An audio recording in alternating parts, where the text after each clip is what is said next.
makes me feel like I can't live without you. It takes me all the way. I want you to stay.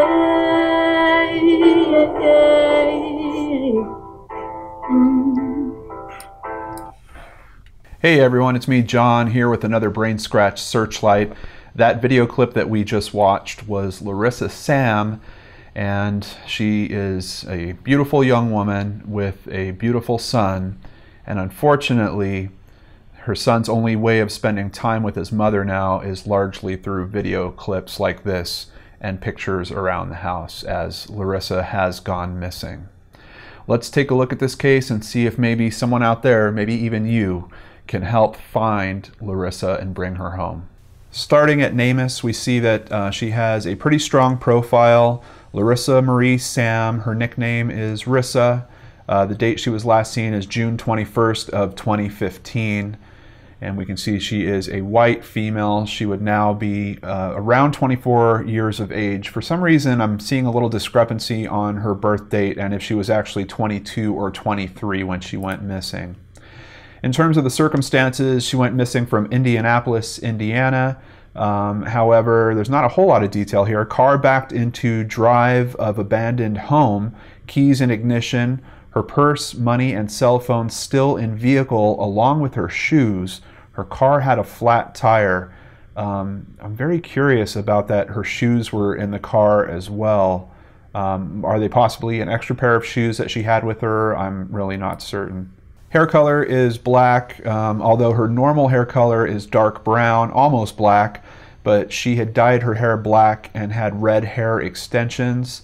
Both of her eyes are brown, and she does have some very distinctive tattoos across the chest from shoulder to shoulder, a candy and cupcake chest piece. She also had a tattoo across her lower back and several other tattoos. For clothing, they have a very good description. She was believed to have been in a black tank top, which has a marijuana plant on the front, and a black and lime green matching short skirt set. She does have black rimmed eyeglasses, which she may or may have not had on. There is a photo of her wearing the same shirt that is being described here, and the shorts, I believe, as well. Here's the photo so you can take a look at it. So this is what she was likely wearing in the very early morning hours as she went missing. Some info on her car, which I did mention before, was located, but it is a Dodge Stratus 2006 sedan, gold, Indiana tags, expiration date of 2015. It looks like the car had been impounded. They did some crime scene analysis on it and released it back to the auto dealer. Sounds like she might have still been making payments on it. That's the only thing that I could figure for why it would be returned back to the auto dealer. They do have her dental information already included. They do have a sample available for her DNA, but the testing isn't complete on it yet. No fingerprint information, unfortunately, and several photos. Here's one photo in particular with the hair that they're describing that she likely had when she went missing. There are a few versions of posters for her. This is one that has a little bit more detail. She was last seen in the Mars Hill area of Indianapolis, Indiana on June 21st, 2015. She went to her uncle's home for drinks after her shift ended around 1 a.m. She was working as an exotic dancer. We'll get into some more of those details in a little bit. Around 2:30 a.m. she posted a text on Facebook asking for a, quote, texting buddy. She reportedly left around 4:30 a.m. Her gold 2006 Dodge Stratus was found with a flat tire backed into the driveway of an abandoned home, keys in the ignition. Her purse, money, cell phone, and shoes were still in the vehicle. So what was she doing at her uncle's house in the middle of the night? Of course, working in adult entertainment. I'm pretty sure her hours were kind of odd like that. You know, she's working into the night and then after that going over to her uncle's. The story is that she was actually working with him to prepare for an audition for American Idol. That's part of the reason why I wanted to show you that clip at the start of this episode. I do think she was really, really talented, really has a beautiful singing voice, and it's just a shame that this had to occur and now derail those plans for her to audition. Hopefully she's still out there somewhere and we can bring her home, and who knows, maybe those plans can kick back on for a different show. There's certainly plenty of shows where singers can go and be showcased. Charley Project also has a profile on her, largely the same information, but I always appreciate the picture collages that they put together, so I just wanted to show this to you real quick so you can get to see how she might look being made up several different ways. There are also a couple of photos of tattoos that she has. This first one is the chest piece. You can see the kind of candy and cupcake collage. It also says princess on it. And this next one is her back. These are two shoulder pieces with stars. The only difference in the description that we get here is the Charley Project notes that there is surveillance footage of showing a man running away from the vehicle after it was parked in the driveway, and we're going to get a little more detail into that as we go forward as well. This is the club that she was working at, called the Classy Chassis.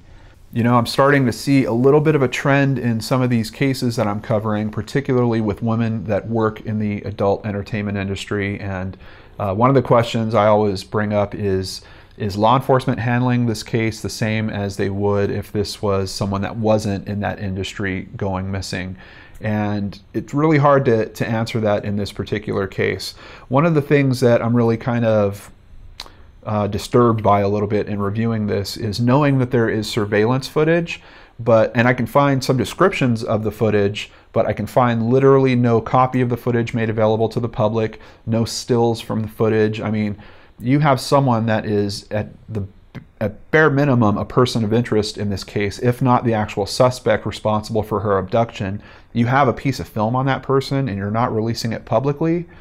I'm not certain why that's happening. There might be some type of image quality problems with it. I don't really have solid detail on what that footage came from, but it looks like it's a neighborhood area, so I suspect that it is some type of home surveillance, maybe from a house across the way from that abandoned house. So it could be that the quality just isn't really great, but how many times have we seen quality that hasn't been great released by police so that it might spur those memories out there? It certainly seems to happen quite a bit. So outside of that, I really have no good reason why they haven't released at least a still shot from that footage. Jumping over to Fox59.com, we get a little bit of information from her mother. Her mother, Rebecca Russell, said they talked on the phone Saturday and everything seemed fine. She said Sam went to work Saturday night at the Classy Chassis and then stopped by her uncle's house in Mars Hill on the southwest side of Indianapolis. I've seen comments from some people that have looked on her Facebook page that she said she was going there to have some drinks, as well as the analysis that she was going there to perform or to work on her singing. She specifically said something about having some moonshine. I don't know if her uncle makes whiskey or something along those lines. So I just want to give you guys as much info as I have on this. And then it is just kind of strange. There is a bit of a question in that she goes to spend time with her uncle one way or the other, if she's practicing or if she's drinking. But in the middle of that visit, she's texting someone or sending a message out looking for a texting buddy and actually including her phone number with that message. It's kind of odd. And then she doesn't leave his house until reportedly 4:30, though I've seen some discrepancies where her uncle might not be sure if it was more like 4 than 4:30. That'll be a little bit more important when we talk more about the footage. And at WHTR.com, we do at least get confirmation that police reviewed the surveillance footage and also looked into her cell phone that was left behind. One little interesting detail about the cell phone is apparently the SIM card was removed from the cell phone. Now, I've seen some people assume that was done to try to hide maybe some messages that were sent. I don't know that the SIM card necessarily stores those types of messages. If I recall correctly, a SIM card is actually just kind of your connection to the network, and then you have a memory card, which certainly has storage on it. I do seem to recall, though, at least way back in like the early BlackBerry days, where some SIM cards would at least hold contact information on them. and possibly only text messages. I'm really not certain. Now here's an important aspect of that surveillance footage. The surveillance tape shows that the Dodge was abandoned at 5:01 a.m. and a man can be seen running from the vehicle in the video. So what's interesting about that is the time frame that we're putting together here. If she does indeed leave her uncle's house at 4:30 and the car is dumped at 5, and obviously she's not in the footage. They're not saying that the man was seen carrying a woman as he left.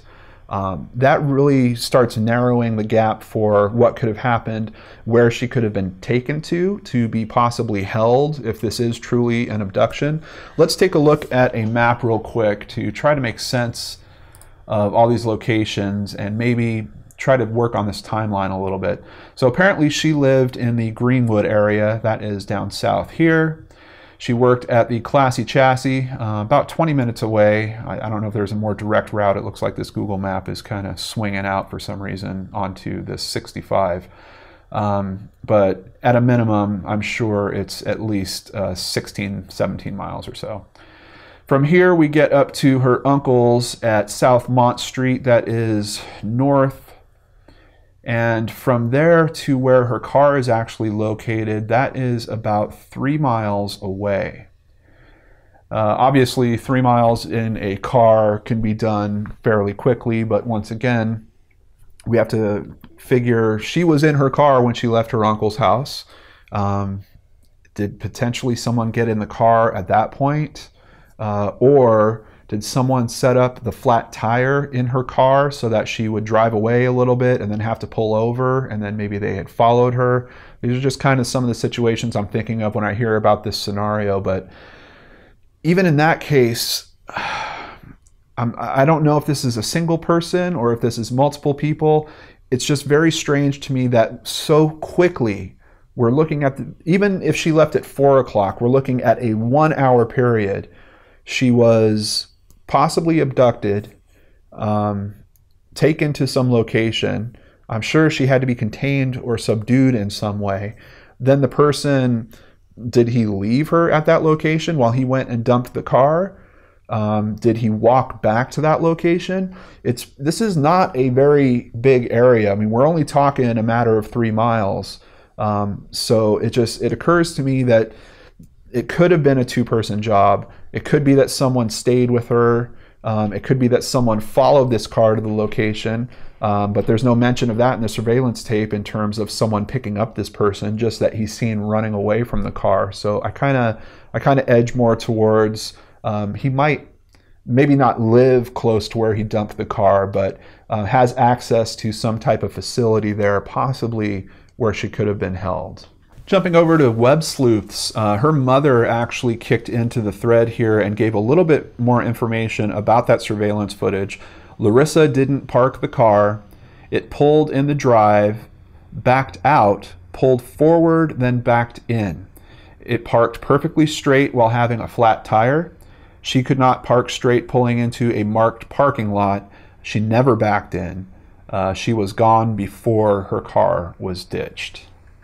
Unfortunately, her mom doesn't really kick much more information into the thread. You have a bunch of people asking her questions and she doesn't seem to reply, but it appears to me that she's at least seen the surveillance tape. That's a fairly good description of at least the actions that the car took.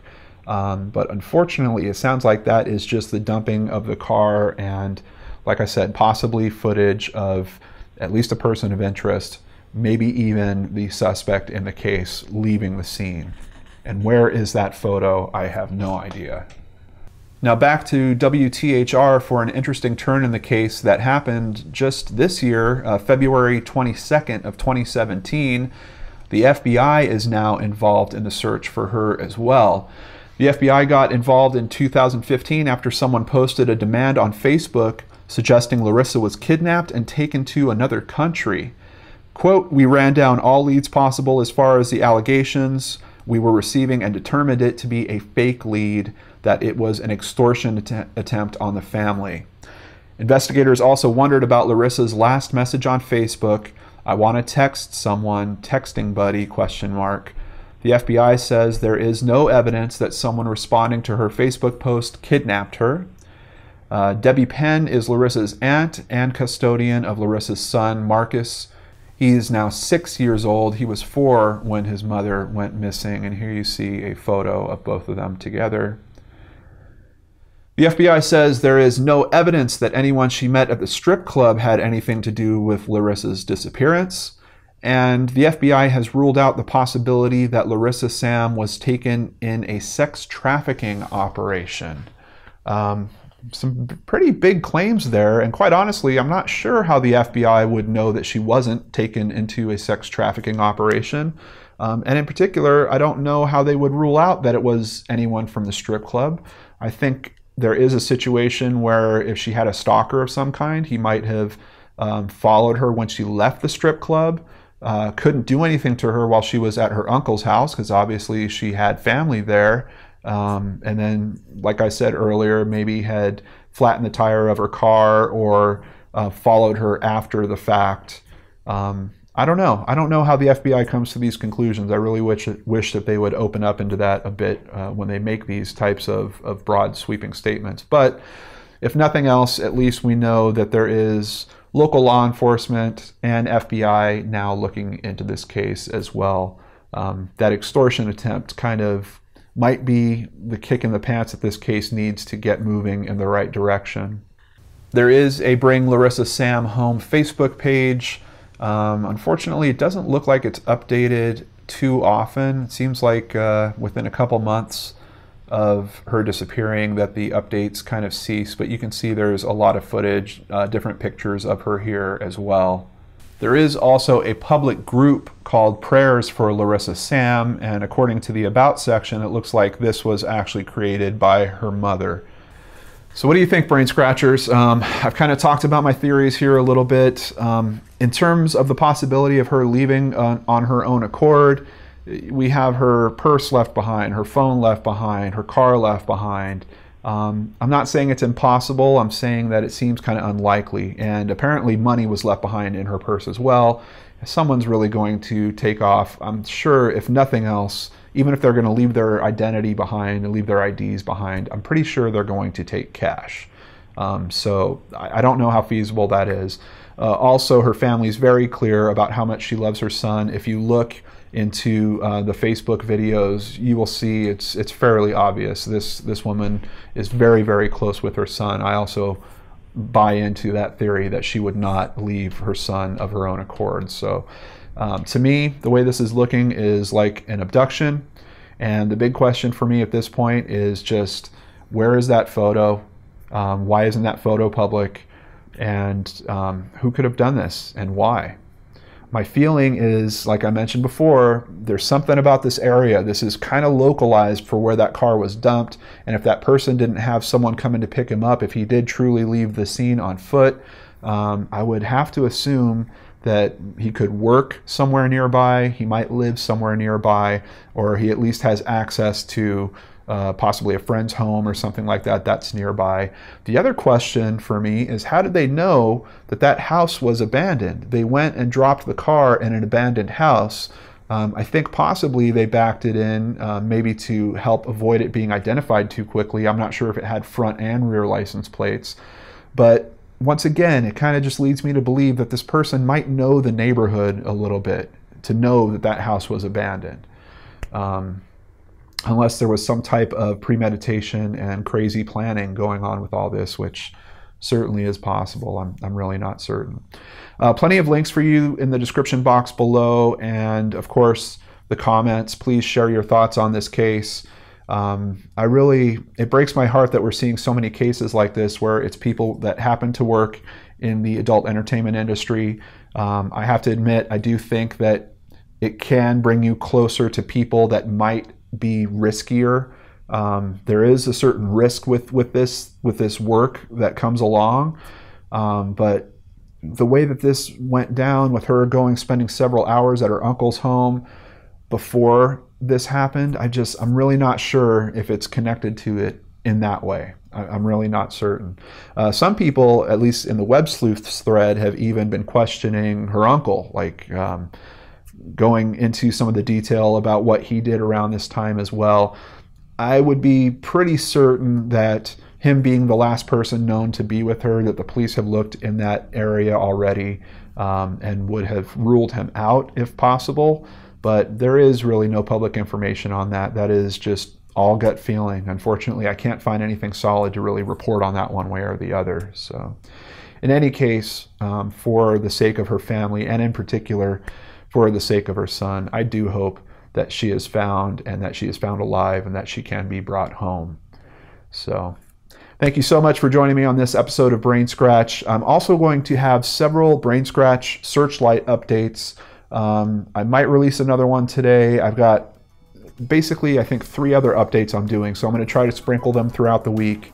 But just know that there is more BrainScratch Searchlight in particular coming your way this week. Take care, everyone, and I'll see you right back here on the Lord Nerds channel.